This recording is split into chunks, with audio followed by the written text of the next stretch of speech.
Hi, Weirdos. Welcome to Keep It Weird, the podcast for all things strange and unusual, conspiratorial and psychological, unsolved and unhinged, and everything in between. Every time we get together, we chat about something weird.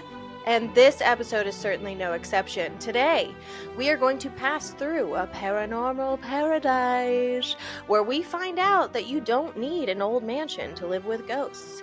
And we're going to look at a 100-year-old unsolved mystery that may actually be an unsolved murder, with the murderer being a very famous man that you all know and love is a strong word. A very famous man that you all know. Full stop. You all know him.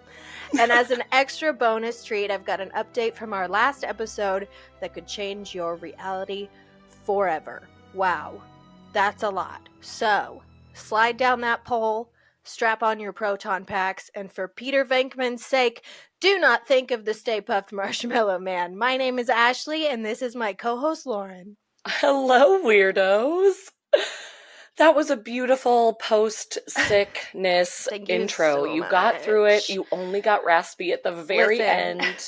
There may be some cracks and crackles this episode. I'm on day 8 of the flu, which is a very special place to be in your flu journey. Guys, I have to say, Ashley obviously is such a queen. The way she produces, edits, is on another podcast, busiest person I know. But she gets the damn flu every year, and it takes her down for 2 weeks, which the flu does. But I'm I always feel so sad because you are such a busy and involved person. I'm always no, you can't take our boss down. I get my flu shot every season. I know. I take my vitamins. I am healthy. And you know what? The funniest part about this one is that 3 days prior to when I got sick, I was driving to work and I was like, I have not been sick in a while. I am the epitome of health. I am killing it. No one is as healthy as me. Mm-hmm. They're going to write books about me. And then I get to work and my office mate didn't even make it to 10 o'clock. He had a fever and chills. And I was I can't. Maybe I'm a witch. Oh my God. And I went and I got Zicam and I was like, it's not going to get me. Yeah. And then 2 days later, I was also going home from work at 10 a.m. because I had fever and chills. So here we are. And sometimes you have to force Ashley to take breaks, which my husband has to do this to me too, so I do understand it. But last time we were supposed to record, she's like, so I feel the worst I have ever felt, and I'm going to take some meds, and then I'll see you for recording in 30 minutes. And I was like, so here's the thing. So honey. What if we rescheduled? What about that? Which last time I had a cold, you had to do to me too, because I was like, hey, I've never felt worse. I'm gonna take an hour nap and then I am setting an alarm and I'm ready. And you were like, so here's the thing. How about you don't set an alarm and just get better? And just go to sleep. Yep. But here we are. I think my voice is going to make it to the end of this episode, but only it sounds time will great tell. In this moment. So happy for you. Before we get started, today's episode is actually very special to us. We are going to dedicate this episode to a listener of our show named Lee Bartlam, who passed a year ago today, Lauren. Can you believe that? A year ago today. September 21st, 2023, which I thought was very interesting because we were not supposed to record this episode this wasn't today. Our original recording day. Oh, that feels very, universally meant to be. It does. So just some backstory. Lee's good friend Catherine reached out to us to tell us about Lee. She was a beloved teacher for 23 years at Rockhampton Girls Grammar School in Queensland, Australia. So I'm sure she loved my accent always. Attempt at an accent. And she was a massive weirdo. Not only was she a huge fan of our show, at her funeral she was carried out to Enter Sandman by Metallica. And wow, that rules. It's the coolest. Catherine even read a passage from Anne Rice because her favorite book was Interview with a Vampire. So, I know. And her family got Keep It Weird tattoos after she passed. So That's incredible. Yeah, we're just really honored that we have listeners like Lee out there and like you that are listening now. And what a true honor it would have been to have met Lee on this astral plane. But the amazing thing about living life on Earth is that we never truly die, because she's going to live on in the lives of all the students that she taught at Rockhampton. She's going to live on in the lives of all of the administrators and teachers that she worked alongside all those years. She's going to be there every time someone asks one of her family members, "What does your tattoo mean?" And she'll be there every time we end our episodes with her favorite phrase, "Keep it weird." So she's going to be with us always. So Lee Bartlam, this episode is for you. This is for you, Lee. Oh, thanks for being a weirdo. And a huge shout out to Lee's family and Catherine for reaching out to us and telling us about your friend. We're truly blessed. I've got my candle. I don't know if you can see. I've got a candle and I've got some incense burning here for her as well. Dedication to Lee.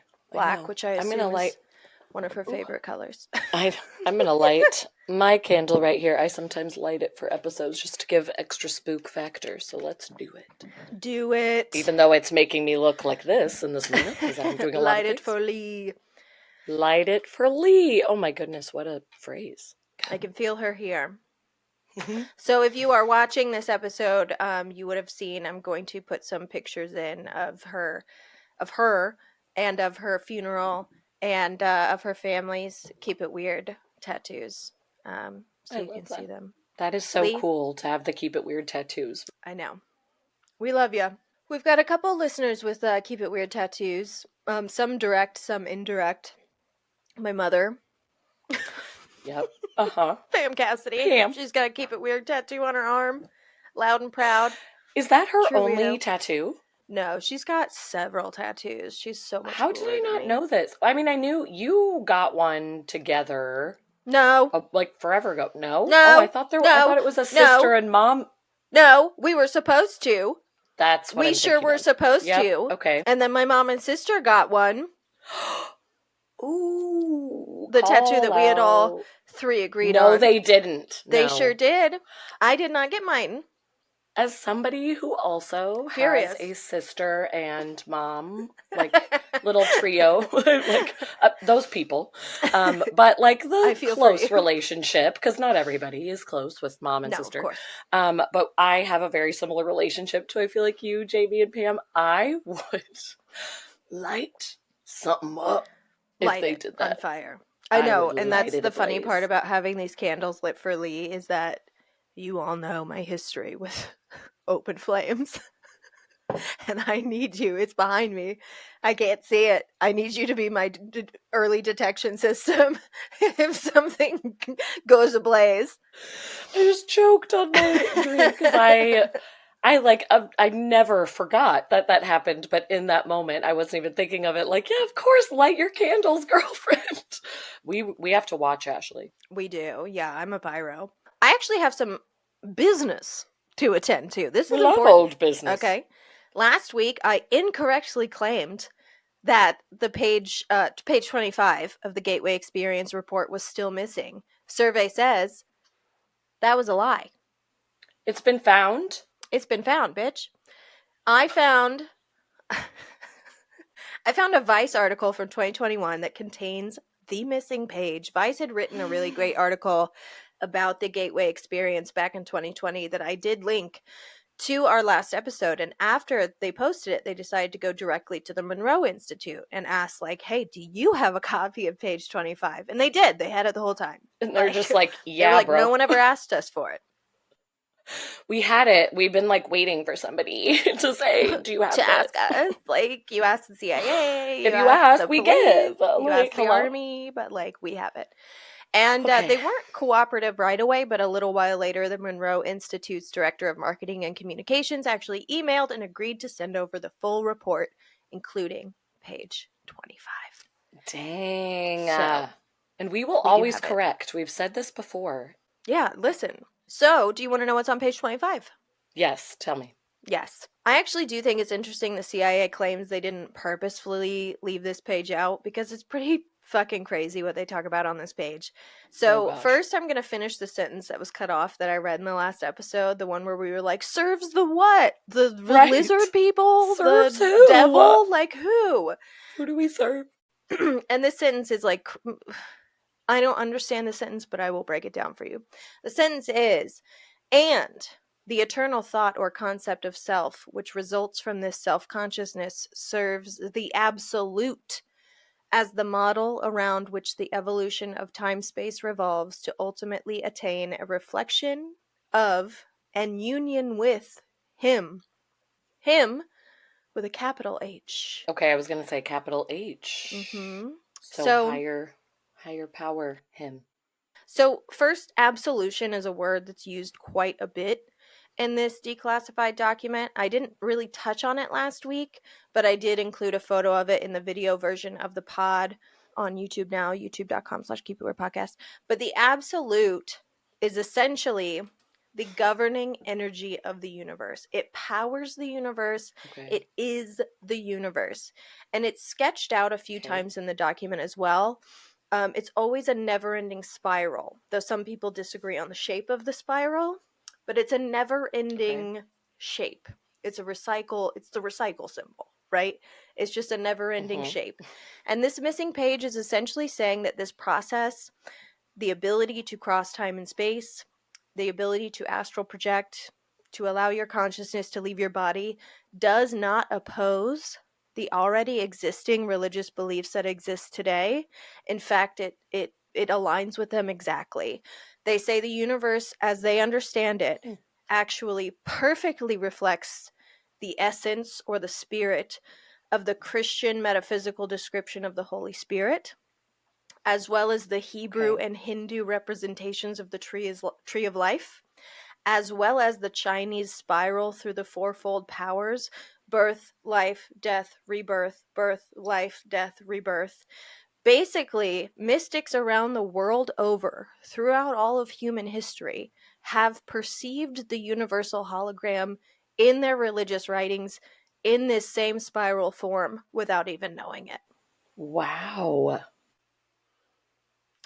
That's the missing page. It's just a representation of like life, everything as that has we know been it. believed. Wowza. Wowza! So that is the missing page. It is no longer missing. I was mistaken. I didn't do my research thoroughly, clearly, Miss Cassidy. I mean, you did very thorough research. Sometimes things slip through the cracks, but that's the thing, is we will always correct, be back. And we're fine to be called out. I'm so happy that we have the page, because I was like, serves the what? Serves who? The absolute. I'm so pumped for, like, we're not going to have time this episode. I already know it, but, like, Joe and I last night were imbibing in our favorite pastime, but we were also watching a UFO documentary, and some of the funniest shit, I figured out aliens last night. I figured it out, and I know I did. You solved it. I solved it, and I can't wait to share it with you. It's just not a part of my notes today. Maybe our next episode I will get into it. Maybe, I'm like, for the month of October, when we get into Halloween episodes, I feel like it'll be the perfect time. Or we'll just have to have a side chat that gets sent out to the patrons about Ashley solving aliens. I solved the whole thing, and I'm so excited to share it with you. It's not shocking to hear you say those words. Like, I've been waiting for the day where you just say, Lauren, I solved it. I know aliens. Lauren, I figured it out. And just like, and sentence complete. Like, I figured it out. Aliens solved. Period. And that's on period. And that's on period. And that's on fleek, as the kids say. Lauren, you're going to be up first today with a segment that I'm very excited about.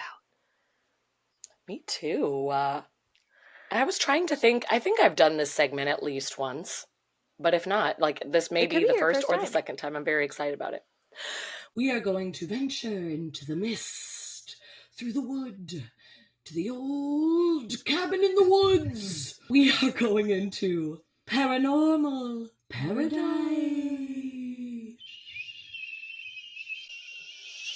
You did it! Wait, you did it! A slight whistle! There was a very, very slight whistle. I didn't even have to be there for you for that one. I knew you could do it. I knew you could do it all on your own. You just had to let it go. How many years have we been doing this podcast? You just had to let it go and let live. Let go and let live and let love. Full hearts. Whistle For of anyone teeth. who Can't lose. Full hearts, whistle teeth, can't lose. For anyone who's just tuning in, this is their very first Keep It Weird episode. First of all, how dare you? You should go back way further. But There's 300 of them. Paranormal Paradise is a segment that has been, somewhat newly introduced in the last couple of years, but the whistle S that Ashley can do has been since season 1. Like, it has been our friendship. As long as I've known her, she's been able to do it, and I've been jealous. And you just heard me, like, kind of do it. It was still very sad. Listen, but, it'll only get stronger. What a time. What a time. What a time to be alive. Shoulder dance. Okay, Paranormal Paradise. Oh, it's gone. Don't push it, Lauren. Save it for later. I am today talking about a haunted... Not even just building, not house, a haunted apartment. I'm obsessed. So, yeah, I said this to Ashley when we were talking about our topics. I was like, how are more apartments not haunted? Because they have the most, like, pass-through, people going through all the time. You'd think, like, with all the different energies, there would have to be something going on, and maybe there's just, like, never been enough of an energy. But boy, oh boy, this apartment in Brooklyn, New York has... the energy, like some crazy energy. So I love it. This story was found on this like random ass forum site from years ago. 2007 was when this was written. And the name is from somebody named Jane H. And I, of course, looked up the address of this apartment, tried to find like records of Jane. And there's been a few Janes who have been there and like last names have changed and who knows. But so it's kind of cool that it's like this mysterious woman as well. Jane H. She wrote into this forum and in 2007 and said, I also talked about this briefly in an article in 2001, but I want to give like a really full recap. And then we have like commentary from other people underneath talking about it too. But basically, Jane lived in this apartment at 455A Sackett Street in Brooklyn. She moved in when she was 14 years old on April 1st, 1998. And the moment they moved in, she said something was not right. It was just a dark apartment, like not a lot of natural light got in, but it just also had a dark feel to it. The vibe was off. Yes, vibes were off. Vibes were not good. And she mentions like we should have been thrilled. Like this is the first time my family had an apartment that was more than one floor. This is like a 3-story kind of townhome setup. It's a brownstone. There's a basement. It was nice. Yeah. But she was like, we just couldn't shake the feeling. There was a darkness and it felt like something was constantly behind them. So, they just made a note, slip it in the back pocket. And within 2 weeks of moving in, this goes like from 0 to 100, everyone. So just like fair warning. Jane says that she was sexually assaulted in her own bedroom by a man from the neighborhood. An elderly woman who had lived right next door for most of her life informed her that no one had occupied the apartment for more than a year at a time, as long as she could remember. But the man seemed to have had a way to get in and like knew right away how to get in. I don't know if there was like a key involved or he just like knew the tricks, but he like had been kind of like watching her, like she recognized who he was and he had snuck in and attacked her in the night. So the woman, like, who was telling them, like, I don't know who would have access to this. Nobody has been here for a while, but she was like, I do know that some tenants who lived here before had some horrible tragedies happen with like only a few weeks of moving in. So they moved out pretty quickly. And that's all I remember is that like they had some deaths in the family and like just some horrible things. So Jane at this point is like, okay, so a man was able to sneak in here in a way that we're like not fully sure about. And also you're telling me that people had tragic ends here. So like great. Yeah, not a good start. It's not starting strong. So she's trying to move forward and move on, saying like, what can we do about this? Like, this has to all just be coincidence. Like, what happened to me is horrible with this man, but like, we're getting the locks changed. We're getting extra security. We're moving on the best we can. We're all having bad feelings, but whatever. So she says the family tried to decorate it, warm it up. make it look nicer. Nothing was really helping. No matter what they did, it just wasn't working. But they couldn't even get a phone installed. They had the phone company over 4 times come out to fix the wires, but no matter what they did, they couldn't even get static on the phone. Like there just could not be a connection. It just wasn't connecting. That was something that happened at one of the ranches I talked about how like Yes. they kept Okay, I thought it calling sounded people, familiar. yeah, to come out and connect the phones, and at first they couldn't get anyone to fucking come out and connect the phones, and then once they did, Right. they always had problems. Yeah, it's interesting. Mm-hmm. Mm-hmm. Yeah, I think they tried to contact them even an additional time, and it was like, no, like we can't do this anymore, and like it's just not going to work, and we don't like coming to this apartment. So they could not even get a phone connected, and it still just felt like dark, cold. She said it had like a damp feeling to it. It was Ugh. just like, I hate this place. We can't get a phone. We feel isolated. And then weird happenings continued. The ceilings above Jane's brother's bed collapsed at one point, Whoa. and the only reason that he didn't get badly hurt is that he got up to use the bathroom at just the right time. So it almost just feels like, okay, it collapsed, but it was just a warning. Like it wasn't Yeah, trying to it get was him, just a but it was threat. like, get out. A fire was started in Jane's room, Okay, that can and the happen to fire anybody. department. So, But listen, it happens. Like people who live in the Midwest. that Like can happen to sometimes anybody. my gosh, how is this becoming the theme of the episode on accident? I'm sorry. Fires can happen. The weird part of this is the fire department could never determine why. They had to Oof. do 2 investigations. They had to come back again because it was like, we cannot even find like a theory. Like we don't know why this started. So that was bizarre. Oh, yikes. If Jane's friend hadn't stopped by and rang the doorbell, like Jane would have continued to sleep. Like she didn't even know the fire had happened. So again, like a happy coincidence happened where like somebody was able to wake her up, and a friend came by and was like, hey, I think your apartment's on fire. And within 5 minutes of answering the doorbell, the neighbor came out screaming like, your apartment's on fire, everybody get out. And the entire back wall was in flames. A door had closed behind her. Like, I guess she tried to put the fire out with a blanket, and a door had closed behind her, and it like took her a minute to get out. So she was starting to faint. But again, like the friend and the neighbor were able to come in and help her. Like, so many things happened that were supposed to like kill her and her brother instantly Something or was badly looking injure out them. for And like them, it somebody seems happened to be like. there. So it's to me, I'm like, it, yeah, it's like they're Mm-hmm. getting rescued, but something is also like, But also but move don't out. test me, is what I am seeing. But she was 14. It's not like she had a choice. I know, but it was like, I think the parents are just kind of like, well, it is what it is. But I would just be like, please, I will go anywhere else. But what can you do? You're right. She was 14. So after this fire happens, the ceiling had collapsed. The neighbor, a different neighbor this time, comes over and is confiding that like strange things have always gone on in this building as a whole, but specifically their apartment, from what they know. In the 30s or 40s, there was another fire that had killed a little boy just within a month of the family moving in. In the 60s, there was a couple that was quote unquote whacked by the mob because of some insidious things Sure. going on. And there were no records because the church's records had been burned in a fire.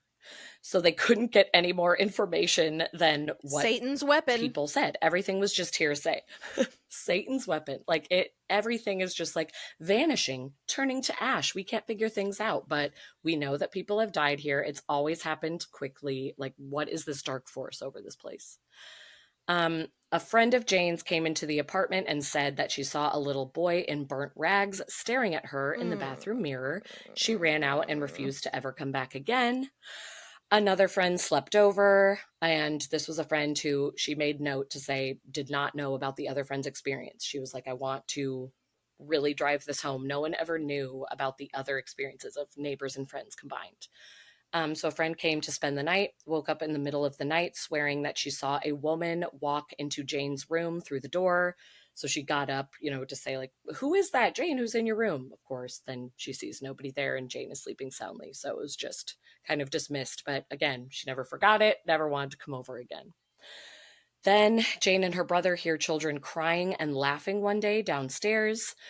And then they try to leave their mother's room to go see what's going on, and they get locked in, even though there is no Mm-hmm. lock on their mom's bedroom door. But they were somehow locked in. They couldn't get out for an entire hour, and then it finally just cracked open on its own, kind of right when they had given up, like trying to shake it open. Her mom was downstairs doing the laundry when the lights turned off in the basement, and mom felt a cold, scaly hand, as she described it, grab her shoulder.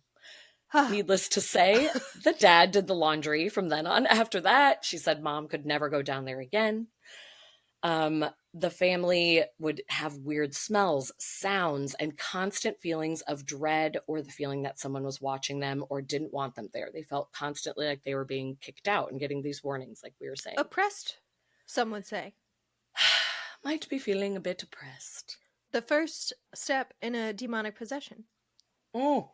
According to the Warrens, which take everyone has an opinion for what you on. Yes, and I mean we have our feelings on demons, honestly, but this is one of those cases. It where is it's interesting that there is a pattern that people seem to experience over and over Right. again with dark entities. Yeah, when it's something, dark and demonic, because that's the thing is like, oh, like I've seen a ghost before, or what I think is a ghost, or something passing through, and it can be just like light and I saw a guy sitting in my chair, as like you've said Yeah. before, like there was just a dude chilling, but it Yeah. wasn't hurting you in any way. No, And then it didn't you have feel stories like oppressive. this. Yes, where it's like, oh, we were not wanted here. It wanted us out. It was dark, Okay.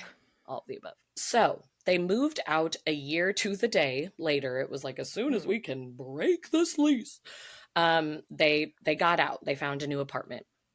And then after the move, they learned more about the apartment, because of course they're still thinking about it. And they're like, we had the worst time of our life in that year. I can't believe that we didn't leave sooner.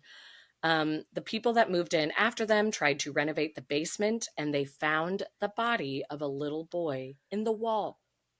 Oh, this is an R.L. Stein novel. Truly. So they left in the night, and not too long after moving in, and they never returned, of course, because you're like, absolutely not. Yeah, no, not Another, my house. Not my house. Another couple moved in shortly after that and left just as quickly as the last. This time there was no like a body in the wall moment.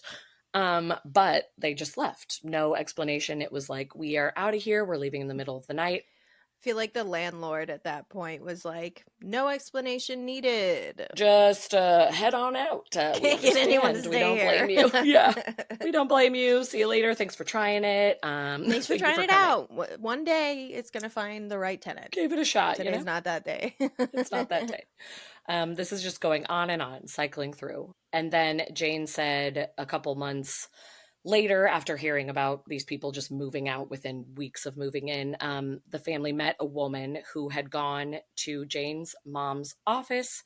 Jane's mom is a nurse that works in a doctor's office. This woman had come to the doctor because of a nervous condition.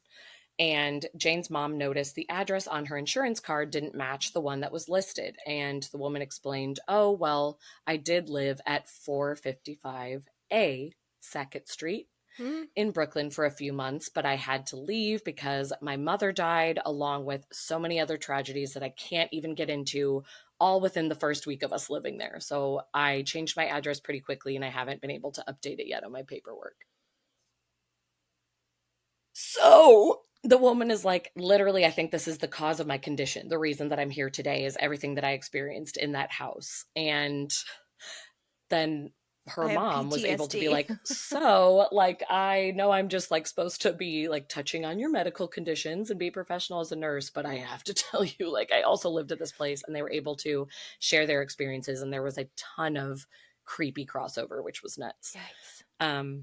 But Jane wraps up her post saying that the family is all fine, happy to be out of there, moving on the best they can. They still see one of their old neighbors once in a while. And the neighbor says the best thing they ever did was move out. Like, that apartment is deathly, darkly, all of the things that you don't want it to be. And Cursed. They have not been haunted since. Like, I think Jane and a couple of other people who have reported things happening always make sure to follow it up with that, because we've we've talked about energies following people, things following people and being attached to either items or a person. And so Jane and her family never had an experience again. Anyone who had that, like, we moved out within 1 week situation never felt a haunting situation again. So it really is this apartment. Like, something is going on here. There is some sort of dark force. And Jane ended it saying, if there was one thing we learned, I'd say it was to trust our instincts. If you get horrible vibes from a place, don't put it off as folly. It might just save you a whole lot of trouble. Woof. And then there's commentary on this post in the forum. This is also, like, I should say where this is from. It is from Ghost Stories, yourghoststory.com, where you can share your personal thing. I have never even heard of this, but Like, the last post I could find was from like 2011. So it is old school. It's very like live journal-y. Okay, well. But I kind of love it. Like, there's archives that still exist on the internet, and it's fun to look into. But anyway, I wanted to read, most of the comments are just like, wow, like, this is crazy. This should be a movie. Wowzers. But then there is one from a listener named writer. They might be a listener. Poster? They could be a weirdo. Contributor? Poster, contributor. Wrote, their name is Just Curious, which, like, aren't we all? Yeah, we all are. They said, I lived in that house for 3 years in 2003. It was the creepiest place ever. I had the room that I believe was your brother's. It was the size of a small closet, and the ceiling still had a bad patch job from where the ceiling probably fell in before, as you mentioned. Ooh. There was also some remnants of the fire. I had to remove the radiator from the tiny room, and there was a ton of soot behind it. I never felt safe in that place. It always felt dark, and under the porch in the back, there was a small storage room. The entrance was outside under the porch. Me and my roommates went in after the door popped open one day. There was an altar-like type thing, they say, an altar-like type thing, and no joke, a pair of girls' roller skates with caked on blood, and a small boy's clothes. It was so creepy. We called it the goat hole, and we tried to never go in there ever again. The people that moved in after us, who bought the place, because everybody else had been renters, completely gutted it and renovated it, and I can only imagine the things they found in there. And that was their casual post on this forum of just... I know, just to be like, www.ihaveaghoststory.com. Actually, I found a goat altar. We found a goat altar with bloody roller skates and a little boy's clothes. You know, like the boy who was found in the wall. Oh my gosh. So yeah, and that's another thing to say is, like, this place has been gutted and completely renovated, and it's on Zillow, like, for millions of dollars, as beautiful brownstones are in New York City, and especially in Brooklyn, because it's like, ooh, cool, trendy neighborhood. People have, like, purchased it over time, and it looks like it might currently be available. It's hard to tell. There's so many different Zillow listings and, like, Redfin and all the things that are, like, a little contradicting, but if it is available, like, people have now bought it and lived in it for longer periods of time, but nobody stays very long. So I think even after the gutting, it still just can't drag that dark force out. So 455A Sackett Street in New York. All right. So if you're looking for a brownstone in New York, maybe. Aren't we all? Maybe. Skip this one. I would avoid that one. And also, you can't afford it, because even though bodies were found in the wall, it's still going to be like $4 million. So good luck. Good luck out there. 3 stories. I mean, you can't beat that. Listen, you can't beat it. You got to take some dark forces with it. I know it's probably very expensive. It better be cheaper than the ones around it, because this place mother trucking be cheaper. Because the neighbors have stuck around. Like, the neighbors who are nearby are like, we're fine, but we've never liked your place. Yeah, but your place is fucked up. Yeah, I think the lesson is, like, don't spend millions of dollars on a place to live, period. Yeah, maybe save some money, because you don't know who's living in the walls and who's going to try and light your apartment on fire. I think that's a good lesson, you know? When I said it sounds like an R.L. Stine novel, R.L. Stine had this series. It was a Fear Street series. standalone. It wasn't like a part of any of his. Wasn't It wasn't any like part a of his usual? Goosebumps. It wasn't. Yeah, it wasn't his Fear Street, but it was. It's for children. Technically, well, R.L. you know what I Stine mean. thought a lot of his things were for children, and they traumatized me as a child. I truly have never stopped thinking about these books in my entire life.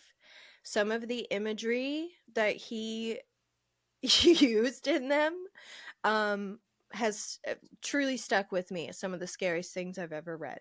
And it's fucking R.L. Stine. R.L. Stine, The House of Evil, 99 Fear Street, The House of Evil. There are 3 books all in the same house on 99 Fear Street. Okay. No joke. Like, read them But it's today. like different experiences of like people yeah, like living it starts there. out with like one family that moves in, this crazy shit happens, and then in the next book, kind of a spoiler, one of those family members is there as a ghost because they died, and a new family moves in. You get to hear about their experience almost through the eyes of like the ghost of the girl who died there in the first book. Like, it's fucked up. It's really fucked up, and some of the things that happen there, Stein.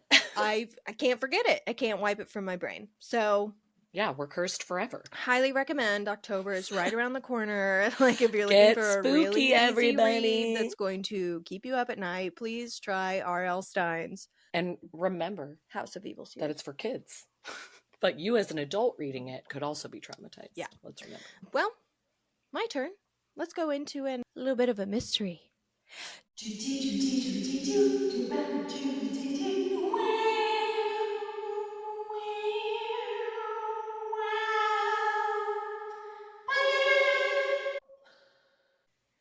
It's time for an unsolved mystery. First off, a question for you. Oh, the ending is just always so good. Sorry, what? Yes? Who invented moving pictures? Ashley, you know that I don't know things, so I don't know why you would ever say that. I don't know, Walt Disney? Walt Disney. That's true. I know it's incorrect. I just can't think of any other name because I'm dumb. It's okay. Pretty much my whole life I've known it to be Thomas Edison, who in 1889... I mean, that tracks a bit. Yeah, it was a while ago. In 1889, along with a lab assistant named William Kennedy Dixon, developed a device that could produce visuals to go along with sounds produced by a phonograph. They called it a kinetoscope. It was a peep box viewer with celluloid loops containing a half a minute of film. And that was the first time we had a moving picture. We love it. Obviously, that's not film as we know it today, but that came very soon after, around 1895, when the Skladanowski brothers were able to play a moving picture through a projector, and the Lumiere brothers invented the cinématographie. It's French. With a hand crank. And after that, it's off to the races. We pretty much just kept taking off, and now we have, IMAX. Yes. But... yeah, I'm like, we can't even begin to touch on what exists today. Wait, so is it Thomas Edison? Because you're asking me that and saying, like, well, as I know it today, but has this been debunked? Here's the thing. This is a name that I had never heard of before. Happens to be a part of a 134-year-old mystery. On September 16th, 1890, Louis Le Prince disappeared and was never seen again. But we're going to back up. And we're going to learn about Louis Le Prince. Louis, what a name. Louis.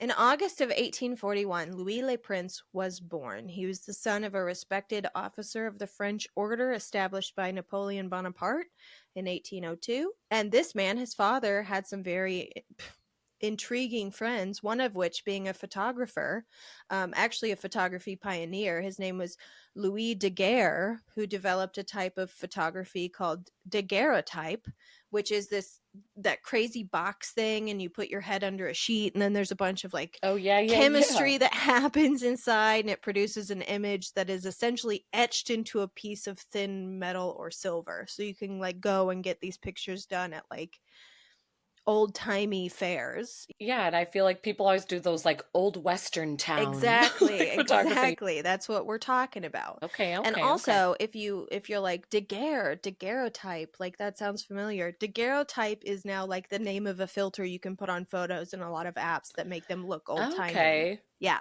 I know when you said it, like you'll see my facial reaction when you're editing this. I was like, what? Daguerre. Okay, yes. Yep, yep, yep. So that's who his father was friends with. And Louis Le Prince's dad was able to get Louis photography and chemistry lessons from this guy. And later on in life, Louis went on to further his education in Paris, where he studied painting and chemistry at university. And in 1866, Le Prince moved to England with one of his college friends, and 3 years later, he married that friend's sister, who was also a talented artist named Lizzie. The two of them started a school of applied art named the Leeds Technical School of Art. They were well renowned for their work combining photography on metal and ceramic. The family later moved to the United States for some years while Louis managed a few French artists here in the States. And the States is also where he started to build his 16 lens camera and experiment with the possibility of film.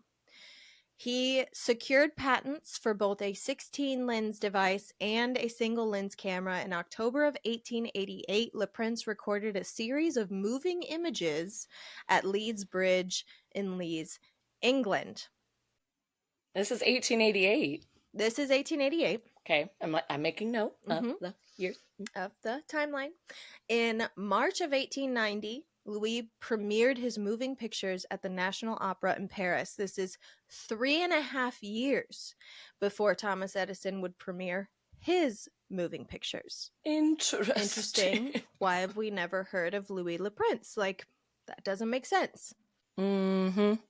Well, in September of 1890, he was in Dijon, France with his brother when he boarded a train that was supposed to take him to London, where he had promised a group of friends he would meet up and spend a few days with them, and then on to Leeds to see a few more friends, and then he would fly to his family in New York and end his trip. And New York City was where he was set to premiere his moving pictures on a much grander scale. But he never showed up. He never showed up in London or Leeds. His friends were worried, obviously. They alerted Lizzie, his wife, but they thought maybe he just went on ahead to get home and prepare for his big event and didn't stop to, like, spend the days with him, even though he literally just wrote to them and said, like, I'll be there in, like, 2 days. Like, I'll be there. I know. Both French police and Scotland Yard carried out exhaustive searches for him, for his body, for his luggage, and nothing was ever found. The last place anyone could ever place him was on board that train from Dijon to London. And that is the reason his name is not in the history books as the inventor of film. He had filed patents for this device, but none of them were thorough enough to legally proclaim him as the inventor. And if he had been able to publicly demonstrate his moving pictures in New York, he disappeared. He would have had this moment, and then he vanishes. He disappears along with his briefcase that held the latest patents on the device. That's shady as fuck. Shady AF. Shady AF, y'all. But you might be asking, what happened to the device? It's fine. It was safely packed away in his office, ready to be shipped to America. But here's the thing. In a missing persons case, nobody, not even his wife, was allowed to use the missing person's patent for at least 7 years. What? Legally. That's the law? That was the law. I don't know if it's still the law, but it was the law, which is interesting, given this timeline. 7 years? Yeah. So, what the fuck happened to Louis? And why would he disappear right before he became world famous forever? It's clearly very interesting that only 8 months later, Thomas Edison unveiled the kinetograph, proclaiming that he had made the world's first apparatus to produce the moving image. Lizzie, Louis's wife, widow, maybe, perhaps, immediately recognized the device as a version of the device her husband had been working on at the time of his disappearance and actually spent 7 whole years attempting to sue Edison. But I think we can all guess how that turned out. Guess how that went. Yeah, we can all imagine. As we know what's been said in the history book. Well, and when I found out, when I was researching this, Edison regularly engaged in legal battles to secure credit for inventions. Oftentimes these lawsuits were pretty controversial because it was usually a little to not known at all inventor fighting a powerful established industry figure. Yeah. And that's exactly what this one was as well. And little known fact about Thomas Edison, he made a lot of money, like most of his money, in court suing people. He gets cooler and cooler. Like suing the little guy? Like suing the little guy. Because he's like, I'm more powerful. I'm going to make He had the money. He could sue. Yeah, I could do it and make more money. He had the money to sue and make more money. And that's how he made most of his money. Did he even invent the light bulb? I mean, did he? Did he? Did he, though? We love a conspiracy theory because we know Tesla about to was look into it. Working with that stuff too. So the court ruled in favor of Edison. Of course they did. Ugh. I know. Of course they did. I mean, the inventor himself wasn't there to... I know, Louis. To say anything, to argue, represent himself, to argue his point. So they did file an appeal, and Le Prince's son Adolf took a year off from his studies to collect evidence to argue that Edison could not claim a monopoly on the moving picture camera since his father had created it first. And he was actually able to provide proof that one of Louis's films was made prior to 1888 by producing his own grandmother's death certificate, Louis's mom, showing that she died in October of 1888, but she's in one of the movies he made. So it had to have been made prior to 1888. Oh my gosh, go son! Go son. I'm like so obsessed with this. Don't get too excited. Oh no. Because the film that Louis had made that featured his mother was actually made with the 16 lens camera. And on a technicality, because this trial was focusing on his single lens camera, then it was thrown out as like, oh no. This is so upsetting. It's so upsetting, and it gets more upsetting. I still say go son, though. I just want to say, because like I love that he was putting in the work and was like, wait a mother trucking minute, like look at what I have. So like Absolutely. Still go him for trying, but okay, it gets worse. Let's go. He was murdered. Oh god. The trial ended up lasting almost a decade, and did end up ruling in Edison's favor. But Adolf was only able to testify for 2 years, because then he was found dead in the woods on Fire Island from a gunshot wound. Interesting. It was ruled an accident. An accident. An accident. An accident. An accident. We know it ain't true. Adolf. Like his father, Adolf's death remains unsolved. The killer's identity will never be known. But we fucking know, okay? We know. We know. We know the truth. This next thing, highly debated. A lot of people say it's a hoax. I honestly can't really make heads or tails of it. It was initially published in an article written for Materials Today, which is a monthly peer-reviewed scientific journal. It was republished by a bunch of different people writing about this case, some of which fully believe it, some of which argue it's a hoax because we've never actually seen the discovery, which I agree is super sus. Yeah. But I don't know, like, why they would print this initially if it wasn't real. But here's the story. Here's how the story goes. Alexis Bedford, who at the time was a grad student at the University of New York and was studying chemistry and photography, she was writing her graduate thesis on aspects of the history of film. And oftentimes, Alexis is a he. That's okay. My bad, but also your name's Alexis. I know. Oftentimes, it was confusing. His research would lead him to the innermost archives of the New York Library. And one day, he was turning over some papers on Thomas Edison's work on lighting methods when he found a dilapidated leather-bound notebook in the collection. Within the notebook, there was an entry from September 20th, 1890, written in Edison's own handwriting. that says, quote, Eric called me today from Dijon. It has been done. This is good news, but I did flinch when he told me, murder's not my thing. I'm an inventor, and my inventions for moving pictures can now move forward. Ooh. Ooh.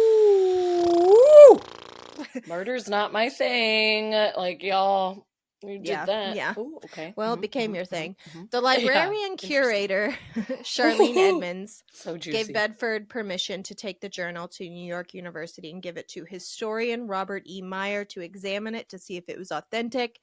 And through handwriting analysis and computed tomography scan, Meyer stated the journal was authentic, and the note that was dated September of 1890 was genuinely Edison's own. But, like I said, no one has produced this notebook. Mm-hmm.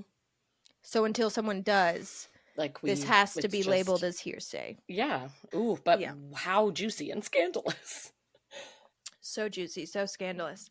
The Edison connection, I believe, is the strongest connection we have. It's what I believe happened to Louis Le Prince. But some people have other theories, and we are nothing if not thorough here at Keep It Weird headquarters. So I'm going to rattle them off. Just gotta hear all the theories. We gotta hear them. Yep. Some people believe that Louis's brother Albert Le Prince actually killed him, and he never got on that train in Dijon. Why would the brother have killed him, though? What was his motive? Why, indeed. Let's think about it. Albert was an architect. He was essentially the sole witness who could place Louis getting on the train that day. And the 1890 investigation didn't turn up a single train passenger who could say that they saw Louis on board. Which, like, part of me is like, well, I don't know. I personally wouldn't notice if a stranger I'd never met before was on a train. Right, same. So that's not really fair. Yeah. No, what is compelling about that is that Louis Le Prince was 6'4", which today is tall. I would notice a 6'4" person. 1890, that's crazy very tall. Andre the Giant, you'd be like, hello? Yes, hello? Who is this? Have you come to take me to the underworld? Yeah, Gargantuan. that would be noticeable. He was huge. Yeah. So sure, that makes the detail a little bit more compelling. But going further, one of the main reasons Louis was visiting Albert in Dijon was to meet and discuss their mother's will. Albert was the executor of their mother's will, and some authors have suggested that Louis was there to receive his share of the inheritance. As we know, money, often a motive for murder. I've seen Snapped. Yep. Oh, Snapped. I've seen 2020. You know what I mean? Mm-hmm.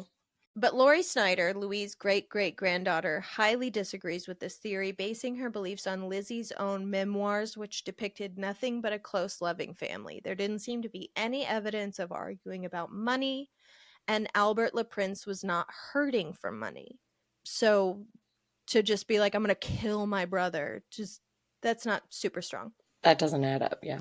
Okay. Another theory is that Louis Le Prince disappeared himself. He decided to disappear to escape from his supposed debts. The evidence that supports this is found back in the 1870s, which is, 20 years prior, when Louis Le Prince gave Lizzie's family business a bad loan. That is, like, on record. Okay, so that did happen. But obviously they stayed married. They were married for 20 years after she wasn't that. Holding it it's not against like it was a huge problem. Right. So Louis Le Prince and Lizzie and their dual income, which in the 1880s probably wasn't a buttload of money, not only had to finance their family, but also Louis' film experiments. So some authors believe due to the bad loan, along with a letter to Lizzie in 1890 where he says he's hoping to send cash and apologizing, basically saying, I'm sorry, I know you don't make much money either. So people think that he was relying on his mother's inheritance to fund his projector, and when he found out he wouldn't have immediate access to the money, he decided to disappear and restart his life elsewhere. Fresh start. To me, that's a stretch. That's a big stretch. Yeah.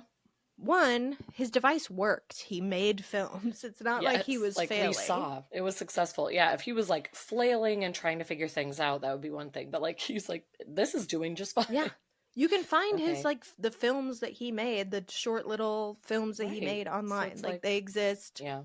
They're real. Okay. Like, sure, he hadn't made it big yet, but he was literally on the cusp of fame and probable fortune. Yeah. And some authors suggested, well, Louis was a perfectionist and some of his film was really jumpy and bright and imperfect. But, like, that is ridiculous. No one had seen moving pictures before.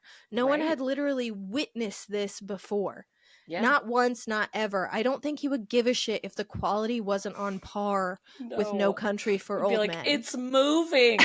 Like The I can't pictures are believe this is moving. happening. Yeah, this looks is like a the realest miracle. I've ever seen it. Yeah, this is magic sent from the heavens above. That's what I would think. So it was Edison. It was definitely Edison. I just want the journal so badly because I want to be like, Let it the record was show. fucking Edison. Like, let the record show that we believe it's Edison, but I do want the evidence to come out before I like firmly, hit the hammer on that. But my goodness, like everything leads to that. And I do believe he would do that since he spent so much of his time in court trying to sue people and take their money and say that he invented everything. Did you? Did you, though? Maybe you would have invented moving pictures if you weren't busy electrocuting elephants. I know. You mean Maybe. old electricity man. You mean old electricity man. That's all that I could think of. I truly, like, in our 8 years of doing this show, every single time Edison has been brought up, it's been so negative. It really you can't, like, convince me at this point that he was a good guy. He was a good man. Yeah, There's we've too only much. told negative stories. I don't know any positive ones. He was on the oscillating poop platform. Well, that was Tesla's oscillating. Well, that was Tesla who did it, but Yes. like we were talking in the same vein. Yeah, we discussed, when Nikola Tesla died, even when he passed unexpectedly, his literal safe in his home was broken into and all of his papers were stolen. Guys, Edison sucks. He fucking sucks, dude. I don't need light bulbs. I'm boycotting light bulbs. I'm boycotting light bulbs from here on out. Light bulbs, phone, No. film. I'm like, done. I can't support you. All the lights that are on me right now, I'm lying. Like, I will keep them on. But candles. Like, it makes me want. But I won't buy another one. I will not buy a new one. If these burn out, we're done. We're done. That's where we're finished. We're done with Edison. I will not let my money fund the legacy of this cruel electricity man. Oh. So it was Edison. He killed Louis Le Prince and took his 1000%. Louis, I'm sorry, picture. Man. Yeah. How do you say sorry in French? I wanted to sound cool.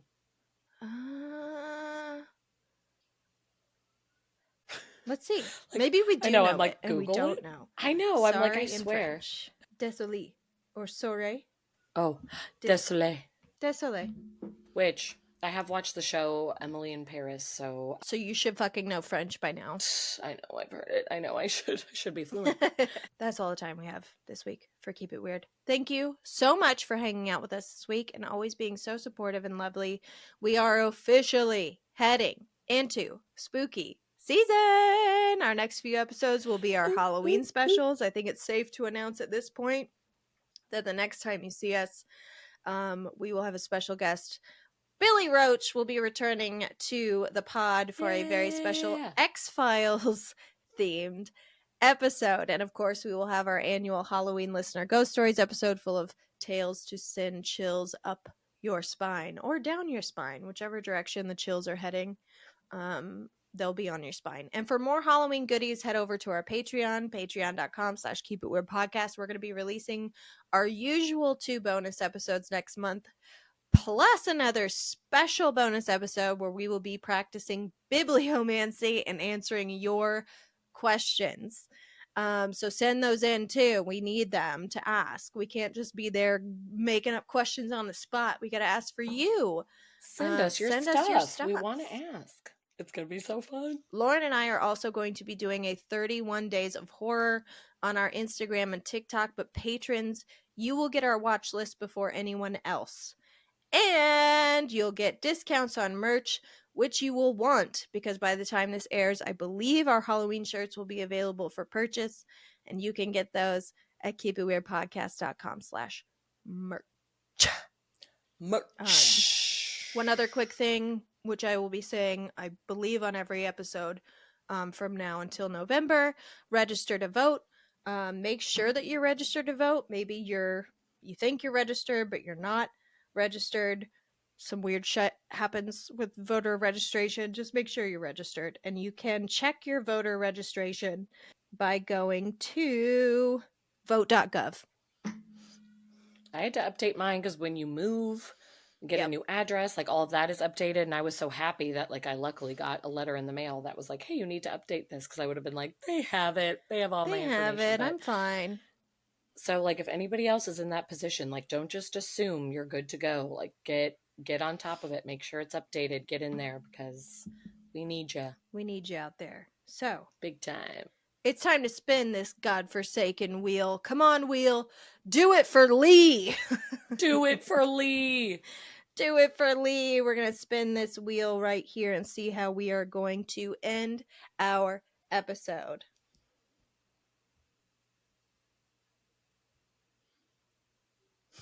Hive mind.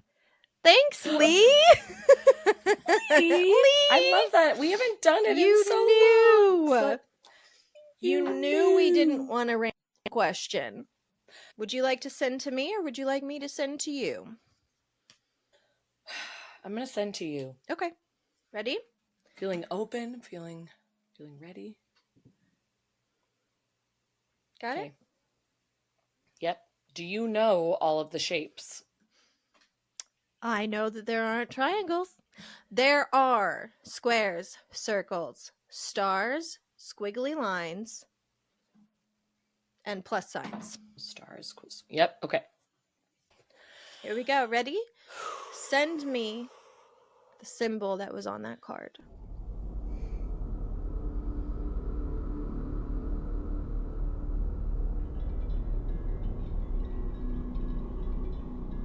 Square.